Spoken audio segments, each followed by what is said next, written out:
What did you have for your lunch on Friday? Yeah, that's got you thinking, hasn't it? I probably shouldn't have done that, because you'll now spend the rest of my homily thinking, what did I have for my lunch on Friday?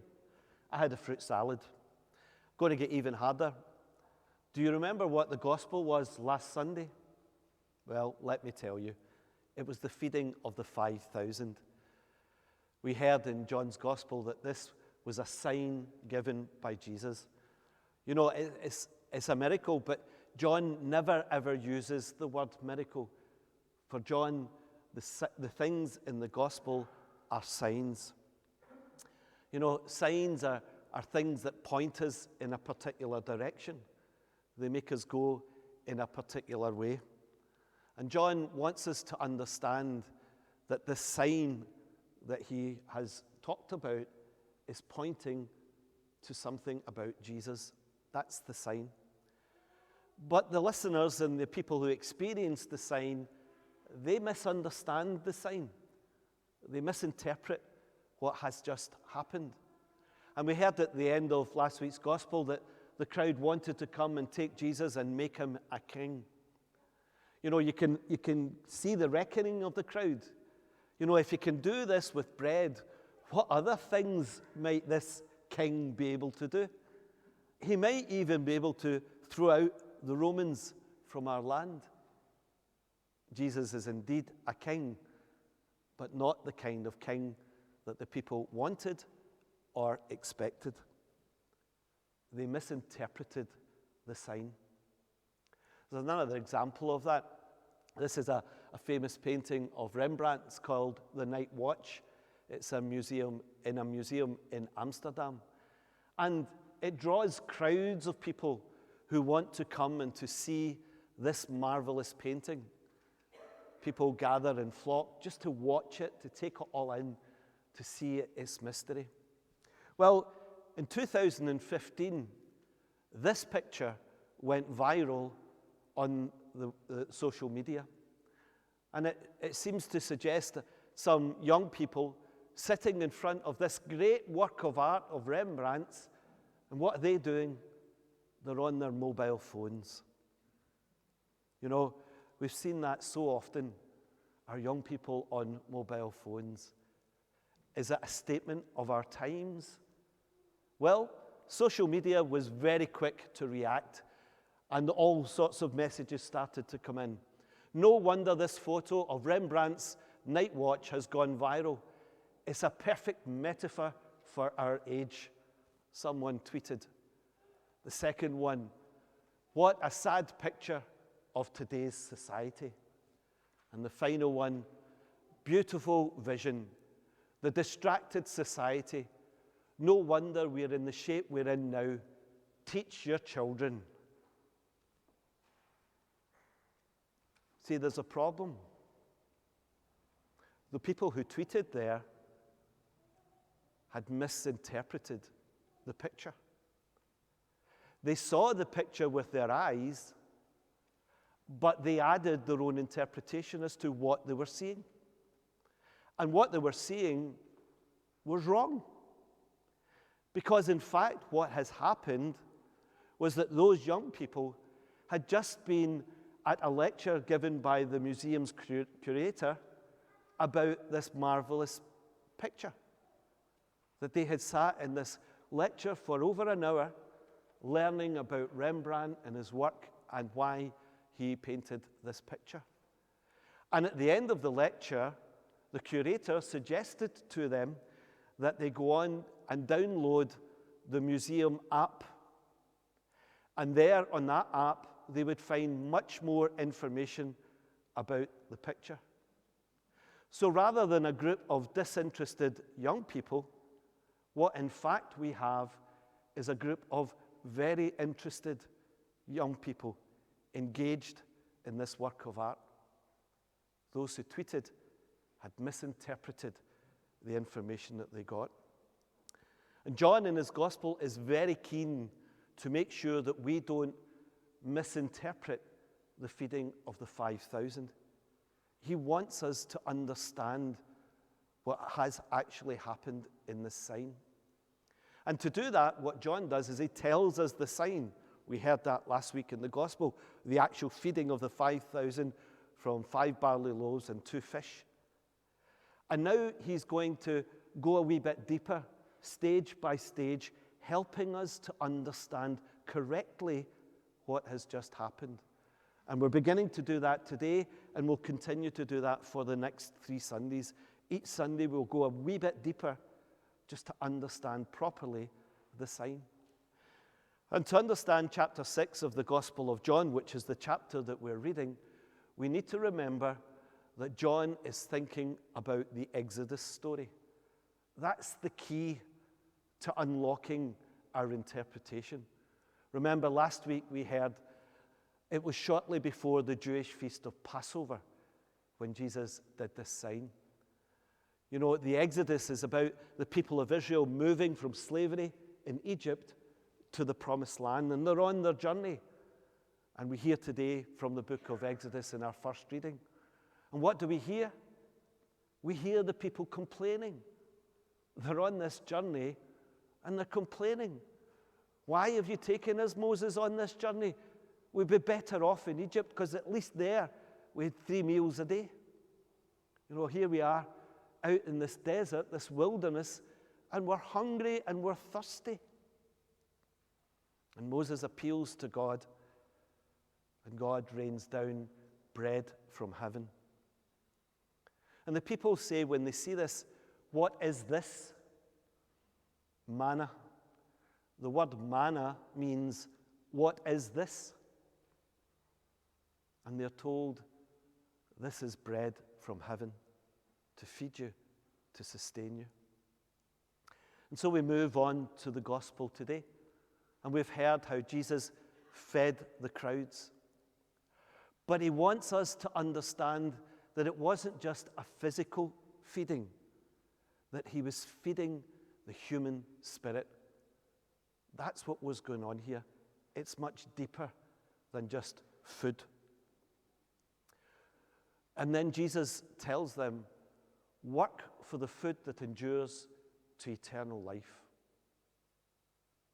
You know, get your priorities right, is what Jesus is saying here. And the crowd say to him, "What is this work?" And he says, "The work is to believe in the one who the Father has sent, to believe in Jesus." That's what we need to work at. And so the crowd say, "You need to give us a sign to tell us why we should believe in you." I mean, isn't it incredible? He has just fed 5,000 people from 5 barley loaves and 2 fish, and they want a sign to believe in him. Seriously? The people of Israel wandering in the wilderness, getting bread from heaven. They've forgotten that miracle. They've forgotten that sign. And Jesus says, "I am the bread of life. He who comes to me will never be hungry. He who believes in me will never thirst." Jesus satisfies our deepest hungers and our deepest thirst. What do you hunger and thirst for today in your life? You know, St. Paul tells us, "I want to urge you in the name of the Lord not to go on living the aimless kind of life that the pagans live." Is your life aimless today? What gives you direction? There's a virus going about, and it's a very serious virus, and it can affect every single one of us. It can make us very, very sick indeed. The virus was called by a name by Clive Hamilton and Richard Dennis in a book called Affluenza. This virus is rampant in our society. Affluenza. And what are the symptoms of affluenza? the bloated, sluggish, unfulfilled feeling that results from keeping up with the Joneses. And I need to have what everyone else has, and if possible, even better than everyone else has. A growing and unhealthy preoccupation with money and material things. You know, in our society, what you have and what you earn is what matters. That's what makes you important. We derive our identity and our sense of place in the world through our consumption activity. We live in a consumer culture. Everything that we do is guided by what we consume. You know, we're destroying the planet. We are risking the very extinction of human beings by our constant consumption. We don't count the cost. Affluenza is a life-threatening virus which can affect us all. And it's a kind of subtle virus because we don't really know we've got it unless we really, really look closely at our lives and the way we live our lives. You know what Jesus is reminding us in feeding the 5,000 is that our roots are in God. And that if we cut ourselves off from God, then we'll never be satisfied. We will always hunger and thirst for that deeper human satisfaction that the world tells us that we can get in affluence, but Christ tells us we can get only Him. The sign of the feeding of the 5,000 is this. It points us to Jesus, who is indeed the bread of life.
you.